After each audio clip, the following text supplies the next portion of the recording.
After I tried every Italian meatballs I could find, I can definitely say that nothing came close to these ones. Those are Neapolitan meatballs, polpette alla napoletana, made with pine nuts, raisins, and slow cooked in tomato sauce. Today we'll cook them together and probably change the way you think about Italian meatballs forever. To start, we prepare our meatballs, fluffy, juicy, and rich in flavor. First, the bread. This might seem like a humble ingredient, but soaking it in water is one of the oldest tricks in Italian kitchens. We remove the edges and cut the soft part into chunks. We use semi-stale bread, not breadcrumbs, because when soaked, it helps trap moisture inside without drying out the meatballs, making them incredibly tender. Place it in a bowl and cover it with water to soak evenly. Let it rest and we'll come back to it in just a moment. Now, the meat. We use a mix of 2 parts of beef and 1 part of pork, and this is no coincidence. Beef gives structure and a deep, meaty bite. Pork brings fat and sweetness. That's why this ratio is so common in traditional Italian cooking. I like to grind it myself. That way, I can control the texture. In this case,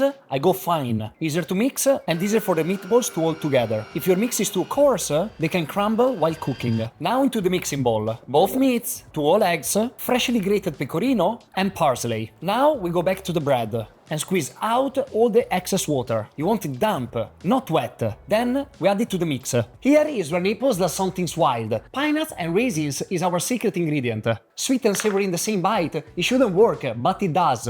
This mix of flavor is a direct link to Naples' Arab and Spanish influence, where it's not unusual to find sweet and savory living side by side, even in meat dishes. We season with salt, a good amount of black pepper, and a drizzle of olive oil. Then we mix everything gently until it's well combined and holds together. We stop mixing when we have a soft, rich, cohesive mass, something that tells you this is going to be juicy. From here, we shape our meatballs. You choose the size, but I go with medium. It gives me the perfect balance. More seared surface area and still soft inside. And more sear means more flavor. Those are nothing closer than what I did in Sicily. There, meatballs are done of sardine and wild fennel. In Rome, as main ingredients, they use leftover bollito.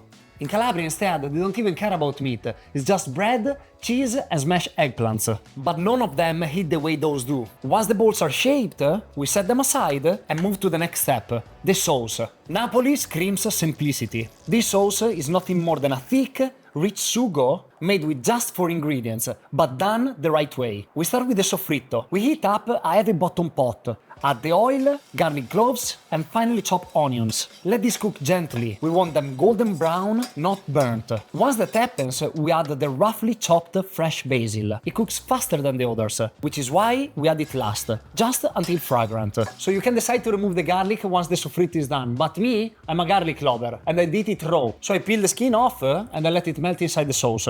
Now we add the passata di pomodoro, rich and smooth, and rinse the jar with a splash of water to get every last drop of tomatoes out. Add salt and pepper, stir and lower the heat. This is where the magic happens.